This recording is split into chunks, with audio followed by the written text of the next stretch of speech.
রাজধানীর বিভিন্ন স্থানে ছাত্রদল ও ছাত্র শিবিরের নেতাকর্মীদের সাথে সংঘর্ষের ঘটনায় বিক্ষোভ মিছিলের পর পুরানা পল্টনে বাংলাদেশ ইসলামী ছাত্র শিবিরের কেন্দ্রীয় কার্যালয়ে সংবাদ সম্মেলনে কথা বলছেন সংগঠনটির সভাপতি নুরুল ইসলাম সাদ্দাম। সরাসরি চলে যাচ্ছি সেখানে।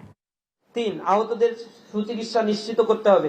তালাবদ্ধ হল মুক্ত করে সাধারণ শিক্ষার্থীদের মেধার ভিত্তিতে হল বন্টন করতে হবে।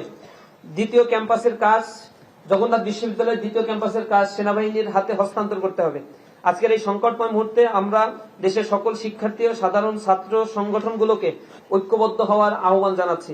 এই বর্বরোচিত হামলার অবিলম্বে সুষ্ঠু বিচার না হলে দেশের গণতান্ত্রিক অগ্রযাত্রা চরমভাবে বাধার মুখে পড়বে এবং শিক্ষাঙ্গন সহ দেশ জুড়ে এক গভীর অস্থিতিশীলতা তৈরি হবে, যার সম্পূর্ণ দায় এই বর্তমান সরকারকেই বহন করতে হবে।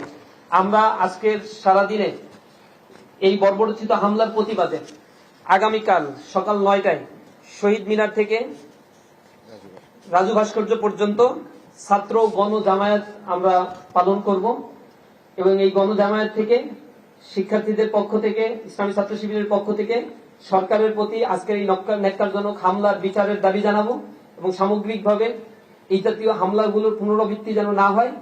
বাংলা কিউআর যেখানে নগদ পেমেন্ট সেখানে। সারা দেশে 10 লাখেরও বেশি মার্চেন্টে নগদে পেমেন্ট করুন খুব সহজে।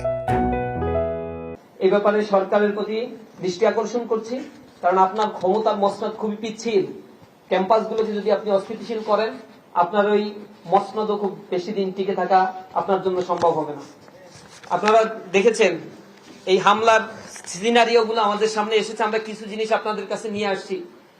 হাসপাতালে যে হামলাগুলো চালানো হয়েছে এগুলো আগস্ট মাসের 15ই জুলাই এবং বিভিন্ন সময় এই হামলাগুলো ছাত্রলীগ চালাতো।